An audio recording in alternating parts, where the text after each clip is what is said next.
Dios los bendiga, soy el pastor Gilberto Gutiérrez de la Iglesia Bautista Oreb de México DF. Me da mucho gusto saludarlos en este día 24 de febrero 2020. Apocalipsis para niños es nuestra serie, estamos en el devocional número 55 y estamos con la enseñanza basada en Apocalipsis 6 que se llama Claves para interpretar la historia. Recordemos que se trata de una escena en la visión de Juan, en la que hay un libro que representa el destino de la humanidad o la historia de la humanidad, y finalmente fue hallado alguien digno de abrir el libro, que es el león de la tribu de Judá, Jesús nuestro Señor, pero que también es el Cordero inmolado. Y ahora está abriéndose el libro, está abriéndose cada uno de los sellos y está apareciendo lo que habrá de suceder en la historia de la humanidad. No perdamos de vista que en el Apocalipsis capítulo 1 se dice con respecto al Apocalipsis, que es la palabra revelación, que es la revelación de Jesucristo. Es decir, que lo que nos revela este libro es quién es Jesús, quién es nuestro Señor, para que al saber quién es Él tengamos confianza en esta vida en la que vivimos, especialmente los cristianos de aquella época que estaban siendo perseguidos. Y saber quién es Jesús para ellos era muy importante para que siguieran adelante. Y además este Jesús les revela asuntos de la historia, asuntos que están aconteciendo en sus propias vidas en ese momento y asuntos que sucederán en un futuro inmediato y que ellos debían saberlo y entenderlo. Aquellos que pretenden ver en el Apocalipsis una especie de mapa del futuro y pretenden relacionar todo lo que pasa en el Apocalipsis con nuestra temporaneidad o con el futuro a partir de nosotros, y seguramente pensarán que los cristianos del primer siglo no entendieron nada, no entendieron ni papa, y eso no sería una buena interpretación. Así que tenemos que ubicarnos en qué fue lo que entendieron los cristianos de aquella época. Y el Señor le está revelando cosas que estarían pasando en su tiempo y algunas que pasarían un poco después. De cualquier manera, leamos cada porción, como hemos hecho las diferentes porciones del pasaje capítulo 6, y hagamos una breve interpretación del pasaje y luego permítanme dar una enseñanza. Dice así el versículo 12. Miré cuando abrió el sexto sello y aquí hubo un gran terremoto y el sol se puso negro como tela de silicio y la luna se volvió toda como sangre y las estrellas del cielo cayeron sobre la tierra y como la higuera deja caer sus higos cuando es sacudida por un fuerte viento. Y el cielo se desvaneció como un pergamino que se enrolla, y todo monte y toda isla se removió de su lugar. Las imágenes de grandes cambios astronómicos, como los que se mencionan aquí, o catástrofes naturales, siempre se usaban en la Biblia y especialmente en el lenguaje apocalíptico, especialmente en la literatura apocalíptica, para hablarnos de grandes cambios en la sociedad. Si lo inconmovible, lo que nos parece inconmovible, como el sol, como las estrellas, como la luna, si lo inconmovible se conmueve, cuanto más las circunstancias humanas. No debemos esperar un cumplimiento exacto, literalista de lo que en realidad es una figura literaria. Ejemplo, déjenme ponerles un ejemplo para que entendamos este principio de interpretación. En el día del Pentecostés, libro de los Hechos capítulo 2, Pedro, el apóstol Pedro, usa un texto del Antiguo Testamento para explicarnos lo que sucedió en ese día en que la gente pensaba, los que lo rodeaban, que estaban borrachos, porque estaban predicando de una forma extraordinaria, apasionada, anunciando el Evangelio. Y miren lo que dice la palabra del Señor en Hechos capítulo 2, versículos 14 y siguientes. Entonces Pedro, poniéndose en pie con los 11, alzó la voz y les habló diciendo: varones judíos, y todos los que habitáis en Jerusalén, esto os sea notorio, y oíd mis palabras, porque estos no están ebrios como vosotros suponéis, puesto que es la hora tercera del día, muy temprano para estar tomando, como quien dice les dice. Mas esto es lo dicho por el profeta Joel. Y en los postreros días, dice Dios, derramaré de mi espíritu sobre toda carne, y vuestros hijos y vuestras hijas profetizarán, vuestros jóvenes verán visiones, y vuestros ancianos soñarán sueños. Y de cierto sobre mis siervos y sobre mis siervas en aquellos días derramaré de mi espíritu, y profetizarán, y daré prodigios arriba en el cielo, y señales abajo en la tierra, sangre y fuego y vapor de humo. El sol se convertirá en tinieblas y la luna en sangre, antes que venga el día del Señor grande y manifiesto. Y todo aquel que invocar el nombre del Señor será salvo. Esto está en Hechos capítulo 2, versículos 14 al 21. Y esto es lo que dijo el profeta Joel en el capítulo 2, versículos 28-32, aunque el apóstol Pedro utilizó muy seguramente una versión diferente a la que usamos nosotros del Antiguo Testamento. Es muy probable que usó la Septuaginta, pero es el mismo pasaje de Joel. Ahora bien, lo que Joel describe, que Pedro cita aquí, por cierto, por eso no hay que ir a Joel, porque aquí mismo Pedro lo está citando. Lo que Joel describe no sucedió por completo el día del Pentecostés. no sucedió por completo ese día que Pedro está diciendo no es otra cosa que el cumplimiento de lo que dijo Joel, el profeta Joel. Porque en vista de que el día del Pentecostés sucedió hace 20 siglos, tenemos que decir que no eran los días postreros en el sentido literal. Si Pedro dijo que se estaba cumpliendo y Joel dice en los postreros días, pues eso que sucedió hace 20 siglos no es exactamente los postreros días. Por lo menos estos que vivimos son más postreros que aquellos. Entonces Pedro, cuando dice eso, seguramente está simbolizando postreros en relación a él, a su presente, en relación al momento histórico que está viviendo. Por otro lado, no tenemos noticias de que hubiera un avivamiento espiritual caracterizado por ancianos y jóvenes predicando por todas partes, como dice el profeta Joel: derramaré de mi espíritu sobre toda carne, y nuestros hijos y vuestras hijas profetizarán, vuestros jóvenes verán visiones y vuestros ancianos soñarán sueños, y de cierto sobre mis siervos y sobre mis siervas en aquellos días derramaré de mi espíritu. ¿Sí hubo derramamiento del espíritu? Por supuesto que sí. Pero algunas de las cosas que describe que sucederían, no teníamos noticias en el libro de los Hechos que haya sucedido exactamente así, como grandes multitudes de jóvenes profetizando, grandes multitudes de ancianos profetizando. De hecho, no tenemos noticias de que hayan existido señales astronómicas como las mencionadas por Joel. Daré prodigios arriba en el cielo, señales abajo en la tierra, sangre y fuego y vapor de humo. En ese momento, por lo menos, que Pedro está predicando, no está sucediendo eso. El sol se convertirá en tinieblas, dice. No pasó eso el día del Pentecostés.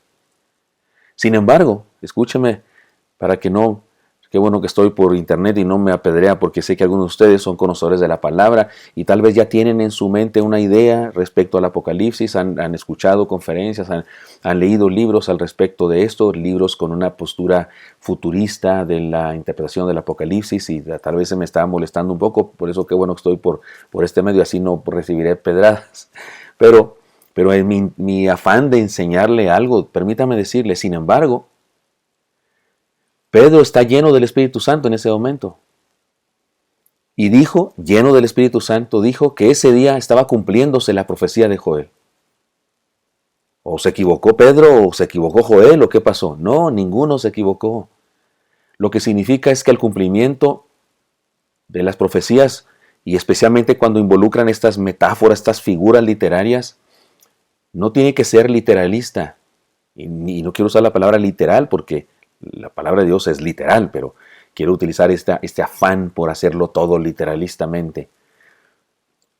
En el sentido ideal, en el sentido espiritual, por supuesto que se cumplió al pie de la letra lo que dijo Joel y lo que Pedro dijo que estaba cumpliéndose.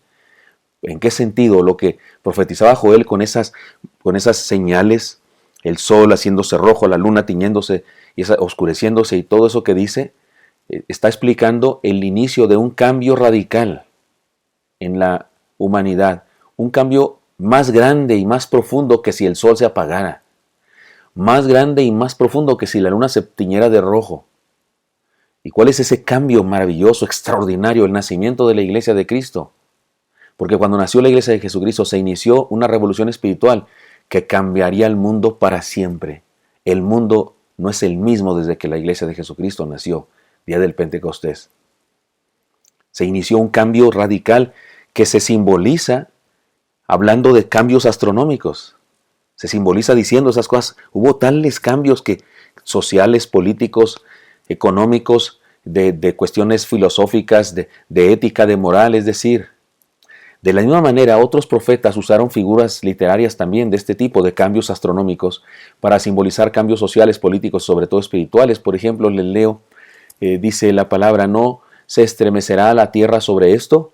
¿No llorará todo habitante de ella? ¿Subirá toda como un río y crecerá? ¿Mermará como el río de Egipto? Acontecerá en aquel día, dice Jehová el Señor, que haré que se ponga el sol a mediodía, o sea, que se oscurezca a mediodía, y cubriré las tinieblas, la tierra en el día claro, y cambiaré vuestras fiestas en lloro, todos vuestros cantares en lamentaciones se harán, y haré poner cilicio sobre todo lomo, y que se rape toda cabeza, y la volveré como en llanto de unigénito, y su postrimería como el día amargo. He aquí vienen días, dice Jehová el Señor, en los cuales enviaré hambre a la tierra, no hambre de pan ni de agua, sino de oír la palabra de Jehová. Eso está en Amós 8, 8 al 11.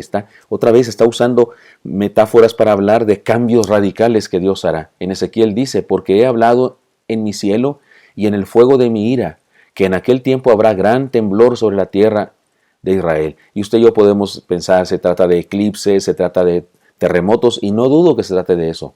Pero lo que simboliza Dios con estas palabras es cambios, transformación, en ocasiones juicio divino y en ocasiones bendición divina.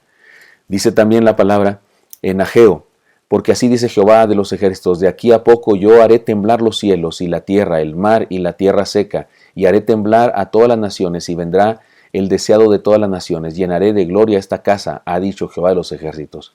Y cuando dice que temblará la tierra, usted y yo podemos simbolizarlo perfectamente, un terremoto, pero cuando dice temblarán los cielos, ¿a qué se refiere? ¿Cómo tiemblan los cielos? No tenemos noticias de sismos celestiales, porque está hablando Dios metafóricamente de cambios radicales. Ya dijimos que en este cuadro encontramos 7 claves para interpretar la historia de la humanidad. Hemos visto en cada devocional una enseñanza. Déjeme decirle las 3 que ya hemos estudiado acá. Dios irremediablemente intervendrá en nuestra historia. Dios permitirá que la humanidad experimente las consecuencias de su pecado. Y Dios se agrada de la vida del creyente, aun cuando éste muere. Vayamos ahora a la clave número 4. Dios tiene un plan y lo cumplirá exitosamente. Dios tiene un plan y lo cumplirá exitosamente. Esa es la enseñanza de hoy, la clave para interpretar la historia. Dios tiene un plan. En todo este pasaje se nos deja notar una cosa muy importante. Dios tiene un plan y lo cumplirá cabalmente. Los 4 seres vivientes que están alrededor del trono son los que dan la orden a los 4 juicios, jinetes o caballos, para que entren en acción.